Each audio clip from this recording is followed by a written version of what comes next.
நீங்கள் ஆயிரக்கணக்கும் உங்களுடைய கஷ்ட நஷ்டங்களை சொல்லும் போது நான் கேட்டு உணரும் போது இவையும் என்னுடன் கலக்கின்றது. இருப்பினும் எமது குருநாதர் காட்டிய அருள் வழியில் என்னை நான் நீக்கிக் கொள்ளுகின்றேன், எனக்குள் வருவதை நீக்கிக் கொள்ளுகின்றேன். அதே சமயம் நாம தியான வழிகள் உள்ள நீங்களும் கேட்டறியும் போது உங்களை அறியாது சேரும் இந்த உணர்வுகளை நீக்க நான் என் குருநாதர் காட்டிய அறுவழியில் உங்களுக்கு உறுதுணையா இருந்து அவ்வகை நிலைகள் உங்களுக்கு சேராத வண்ணம் உங்களுக்குள் நாம் பாதுகாப்பா இருந்து செயல்படுத்துகின்றேன். இருப்பினும் நீங்கள் ஒவ்வொரு நாளும் இன்று நமது உலகில் எவ்வாறெல்லாம் பத்திரிகை வாயிலாகவும் மற்ற நிலைகளின் தீமைகளை கேட்டு உணர்கின்றோமோ இவை அனைத்தும் அவ்வப்போது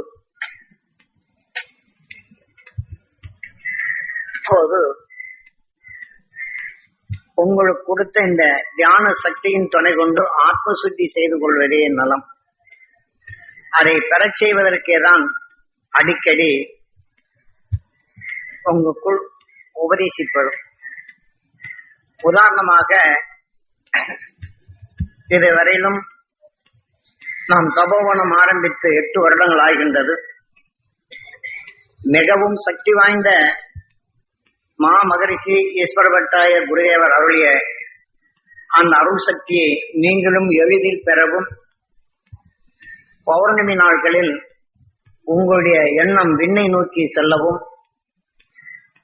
விண்ணிலே உங்களுடைய மூதாதைகளுடைய உயிரான்மாக்களை அங்கே சேர்ப்பித்தலும், மூதாதைகளுடைய உடல்களில் உள்ள மற்ற உடல்கள் பெறும் உணர்வை அங்கு கரைப்பதும், உயிருடன் ஒன்றிய ஒளியின் சரீரம் அந்த உயிருடன் ஒன்றி என்று நிலை கொண்டு அந்த சப்தரிஷிகளின் அசக்தி பெறும் தகுதியை ஏற்படுத்துவதும் பௌர்ணமி நாட்களில் செய்கின்றோம்.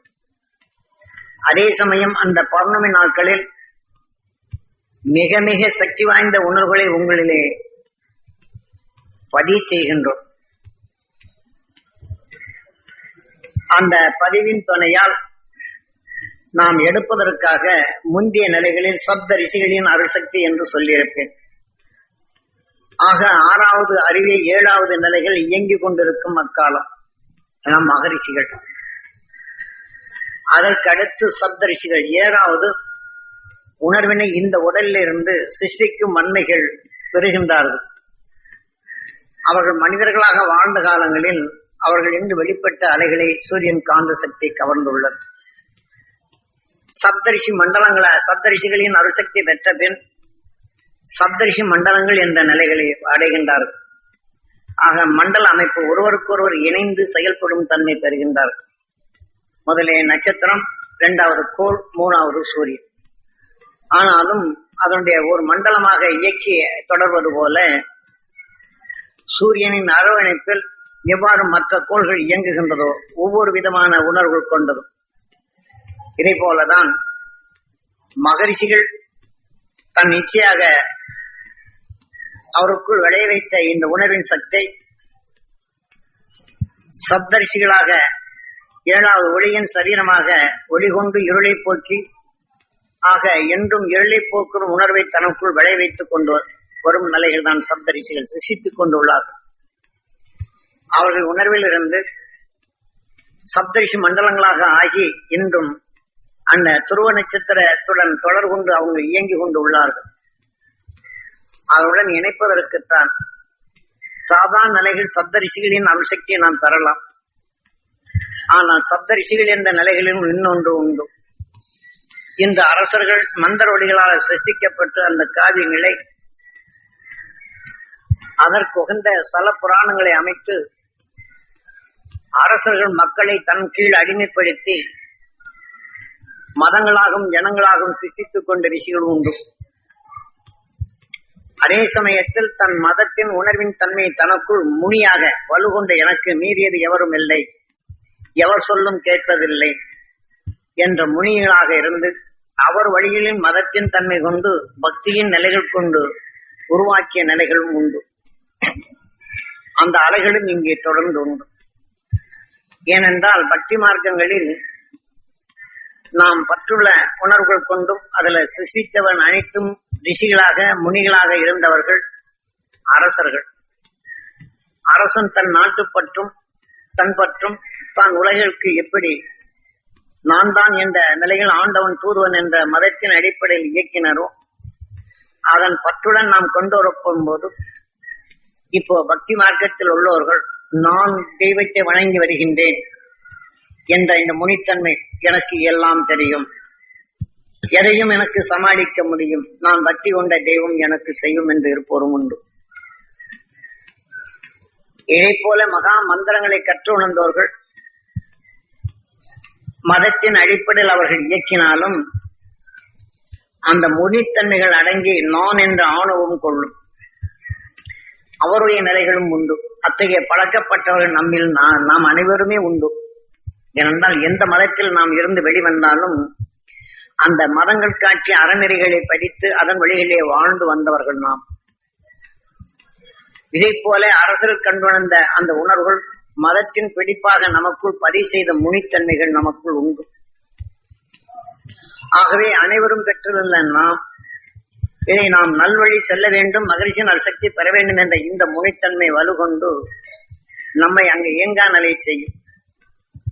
இப்போ உதாரணமாக நாம் பக்தி கொண்ட நிலைகள் செய்தாலும் அந்த பக்தி கொண்டவர்கள் இந்த மகிழ்ச்சியின் அசக்தி எவ்வாறு பெற வேண்டும் என்று உபதேசித்து உணர்த்தினாலும் சிலர் இந்த முனித்தன்மை கொண்ட சில பாடல்களை பாடி பழகிக்கொண்டால் இந்த பாடலின் உணர்வை முன்னேறும்.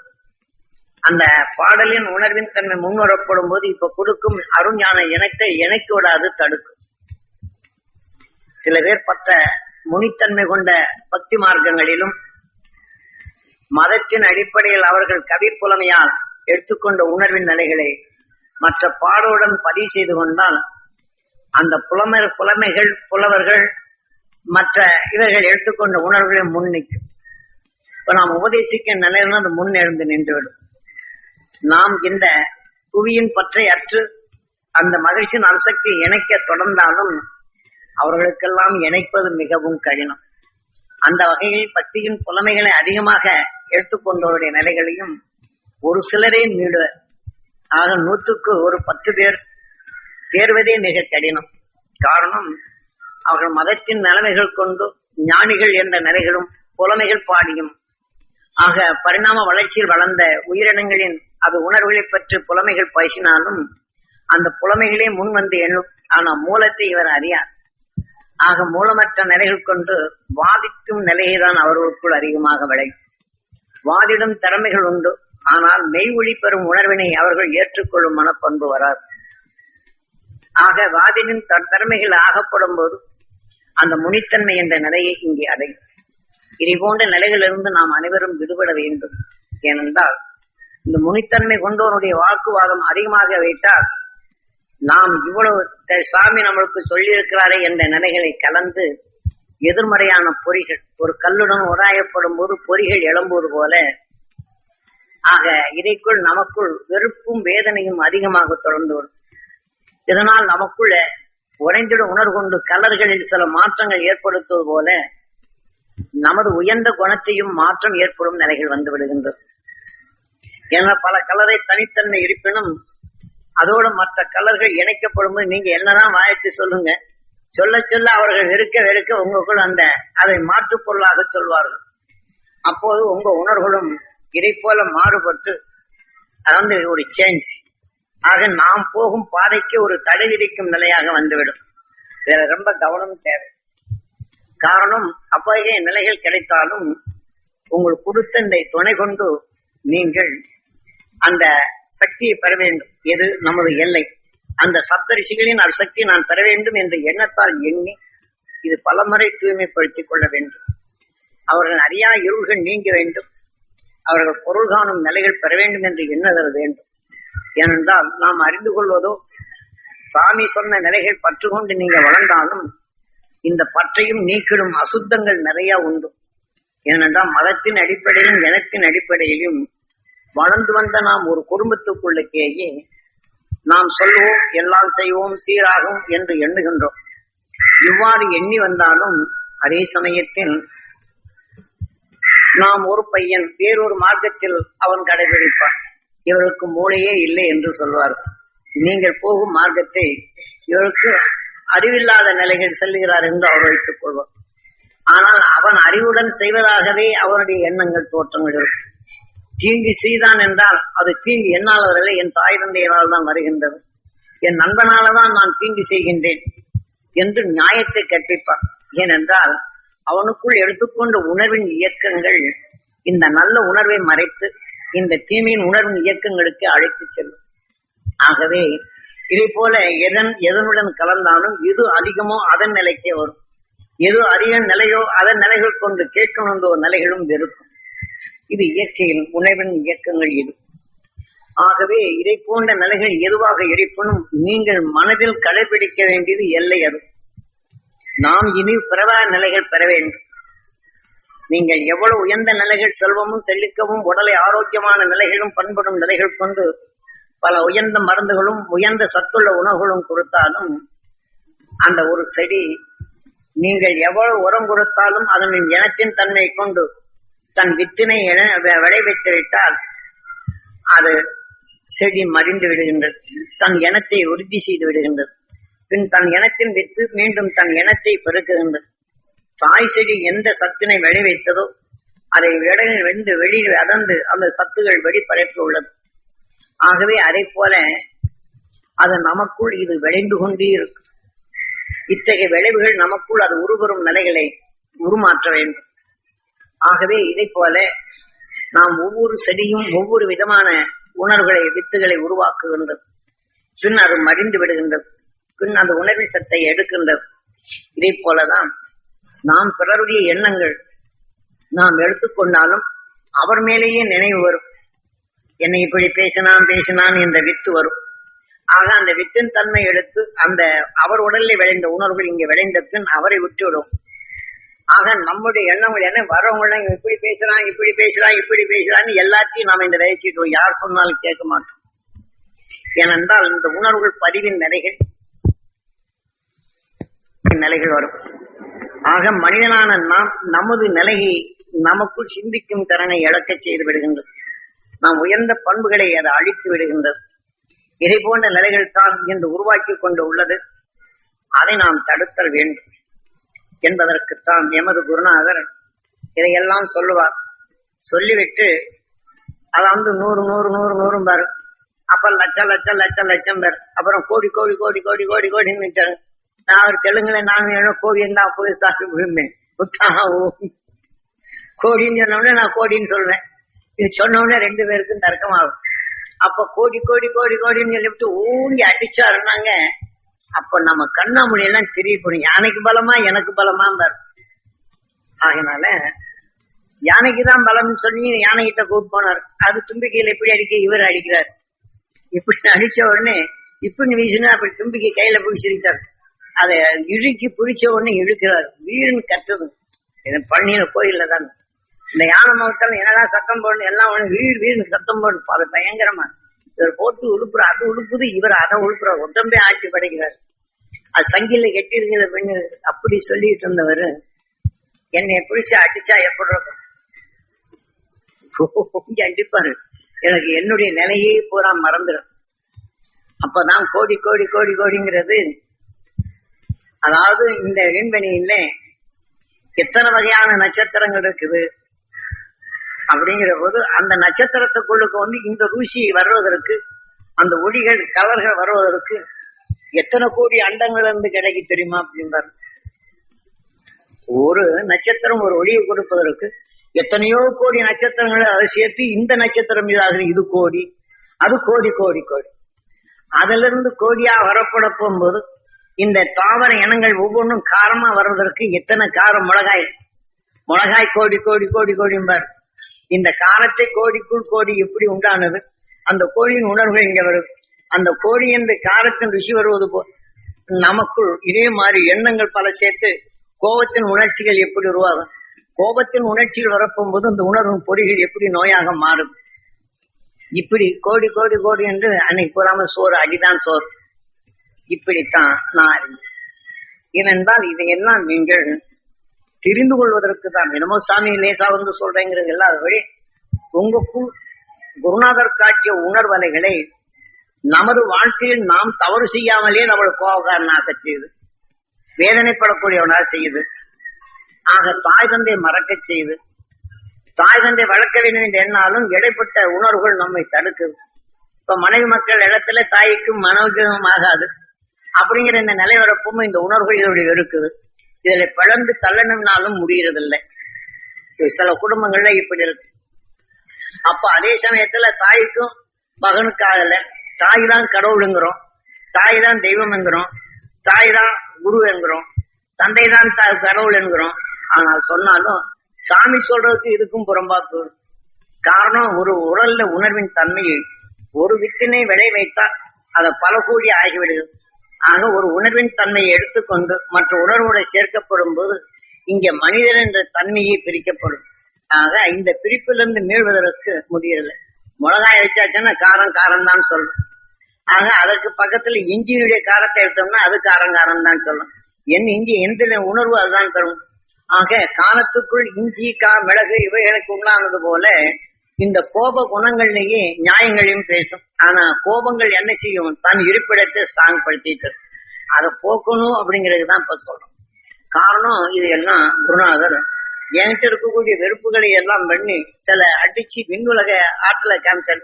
தெரியலேன்னு சொன்னா அதுக்கு ஒரு அடி ஒழுகும். திடீர்னு உன்னை பேய் பிடிச்சு ஆட்டுதான் பார், பேய் பிடிச்சு ஆட்டுதுங்கிற வகையில இதை சொல்வார்.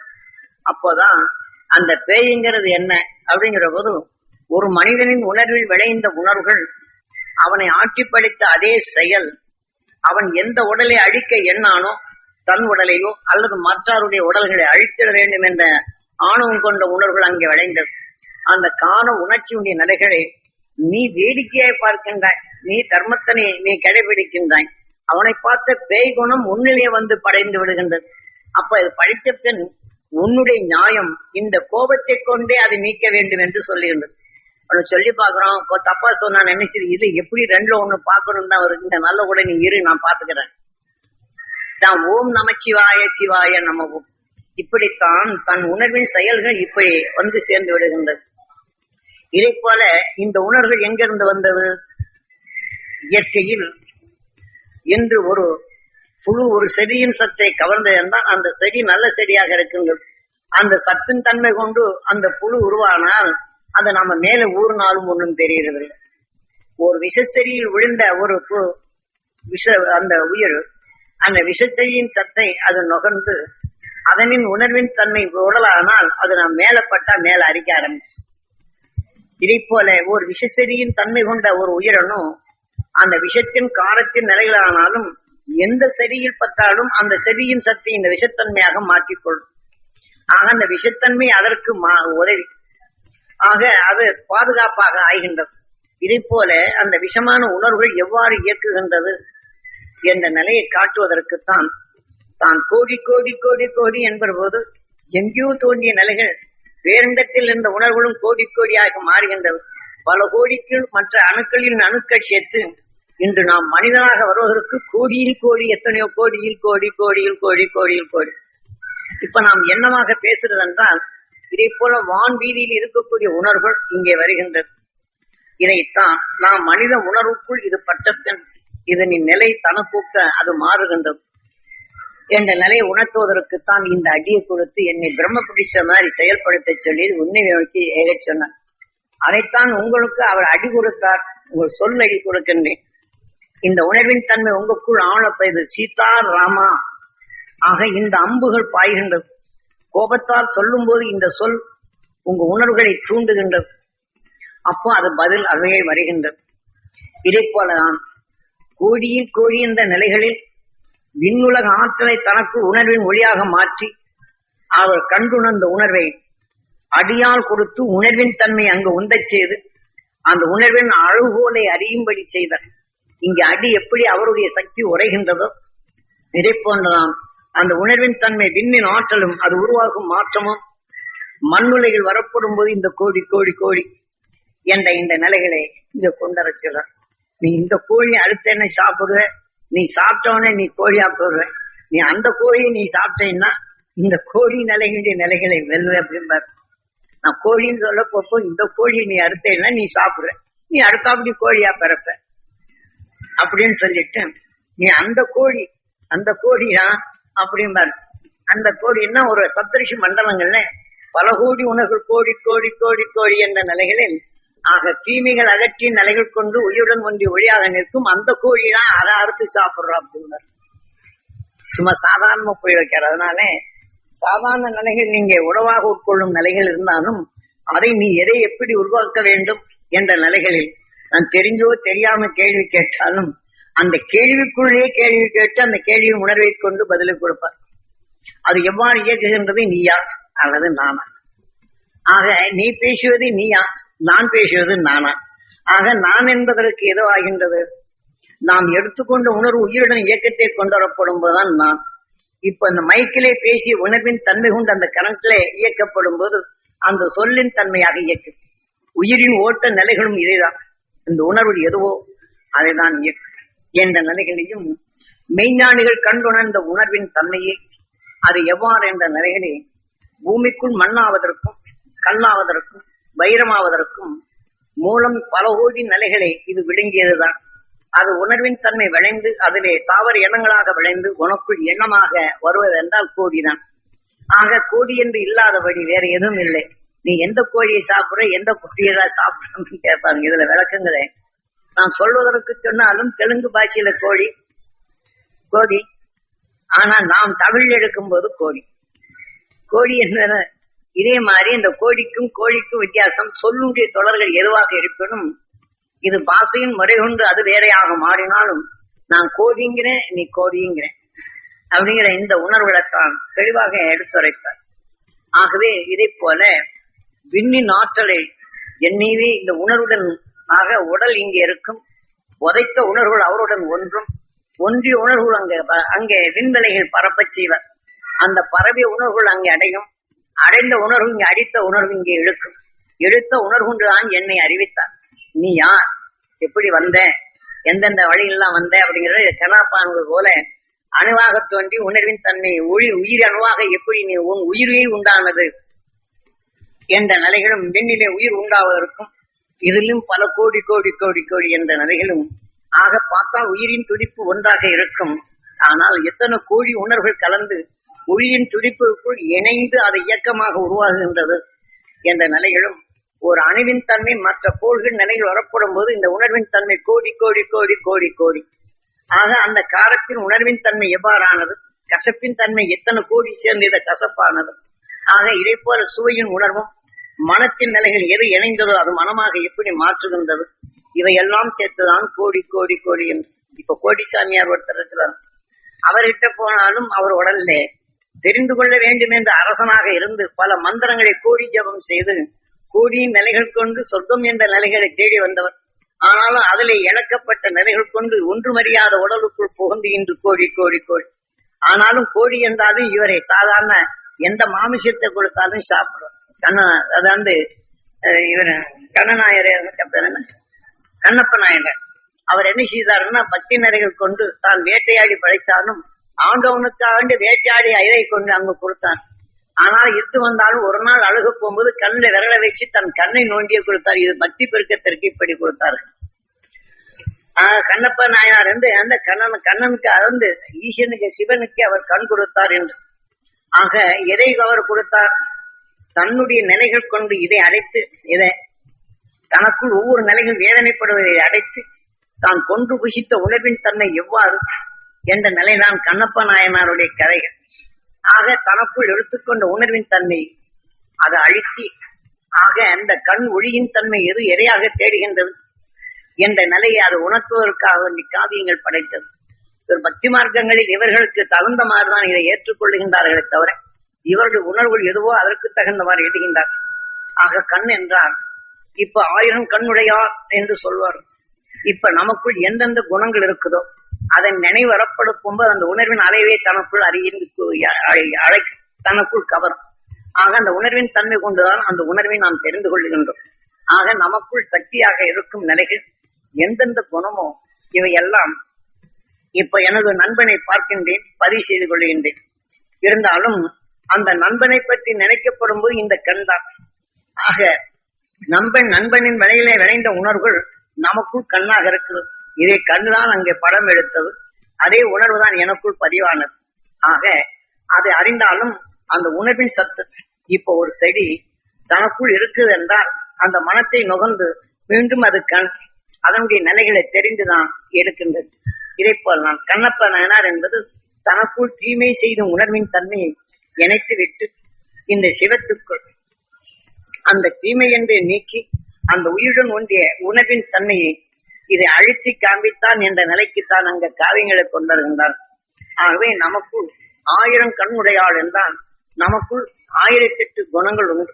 அதை எந்தெந்த குணங்களுடைய நிலைகள் என்றுமோ அந்த குணவின் தன்மையே நம்மளுக்கு தெரிய வரும். இன்னதுதான் செய்கின்றது என்ற நிலையில் நாம் பல கோடி சரீரங்களில் சேர்த்துக்கொண்ட உணர்வுகள் அறிவின் ஞானமாக அந்த ஒரு கசத்தின் தன்மை எழுந்தால் அது ஒரு கண் தான்.